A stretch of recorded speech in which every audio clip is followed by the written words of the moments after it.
بسم اللہ الرحمن الرحیم ایاک نعبد و ایاک نستعین۔ السلام علیکم، منیر شاکر۔ قوانین خدا بندی کی اتباع۔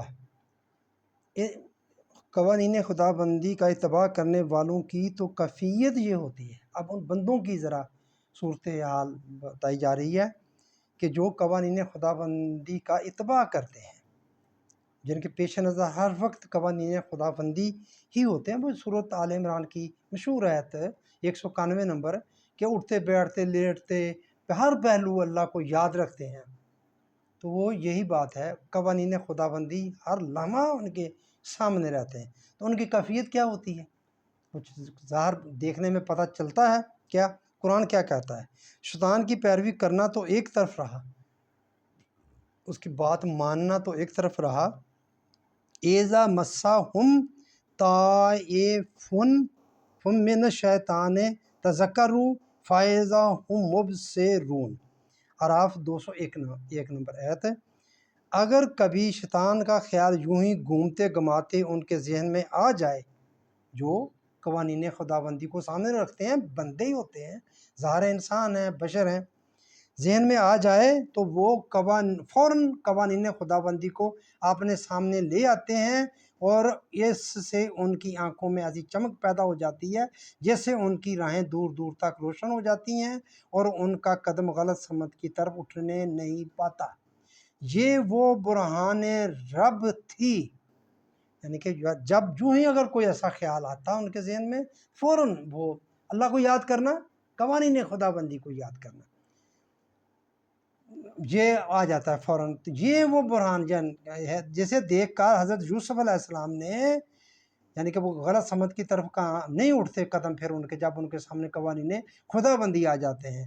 تو یہ وہ برہان رب تھی جسے دیکھ کر حضرت یوسف علیہ السلام نے عزیز مصر کی بیوی کے پھیلائے ہوئے شیطنت کے جال کو ٹکڑے ٹکڑے کر کے رکھ دیا، اور یوں ایک دنیا کو دکھا دیا کہ اللہ کے مخلص بندوں پر شیطان غالب نہیں آ سکتا۔ انہو من عبادنا المخلصین، یوسف کی 24 نمبر آیت۔ وہ ہمارے مخلص بندوں میں سے تھا۔ حضرت یوسف علیہ السلام کا اللہ تعالیٰ نے فرمایا کہ میرے مخلص بندوں میں، خالص اللہ کے، اور نہیں کسی طرف ذرا بھی منہ برابر بال برابر بھی نہیں۔ تو بات صرف یہی ہے کہ قوانین خدا بندی کو سامنے رکھنا۔ تو بھائیو، پتہ کریں قوانین خدا بندی کیا ہیں۔ تو کہاں سے پتہ چلے گا؟ قرآن سے پتہ چلے گا۔ قرآن اللہ کی کتاب ہے، تو اس کے قوانین کا بھی تو قرآن سے ہی پتہ چلے گا۔ تو ان کا پتہ کریں، وہ سامنے رکھیں اپنے،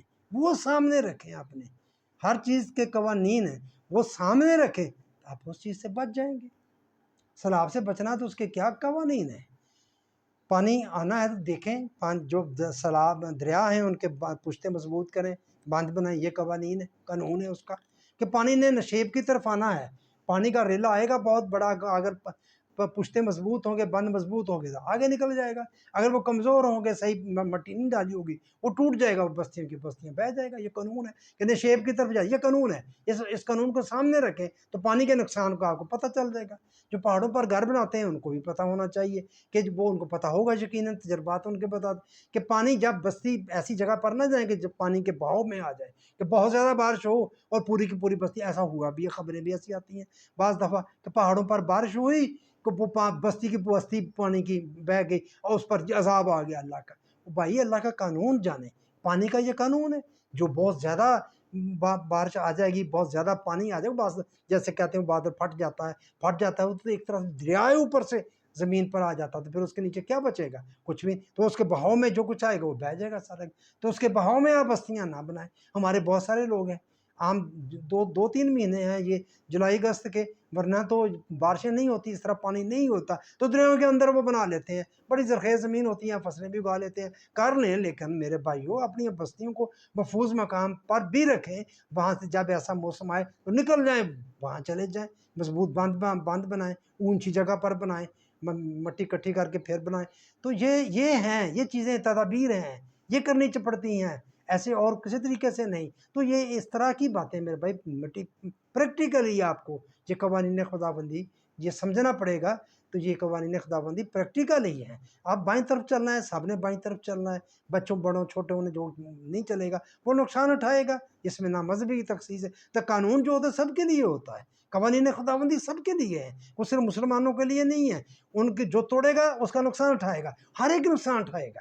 مسلمان جگہ توڑے گا وہ بھی نقصان اٹھائے گا، ہندو توڑے گا وہ بھی نقصان اٹھائے گا. جو اس کے تابع چلے گا وہ جو بھی ہوگا، اگر اس کے پر ایمان لے آئے گی اللہ کا اور نبی کریم صلی اللہ علیہ وآلہ وسلم پر کتاب نازل ہوئی تو اس کو دوہرا ثواب ہے، وہ آخرت میں فائدہ اٹھائے گا، ادھر بھی فائدہ اٹھائے گا، ورنہ وہ ادھر ضرور فائدہ اٹھائے گا.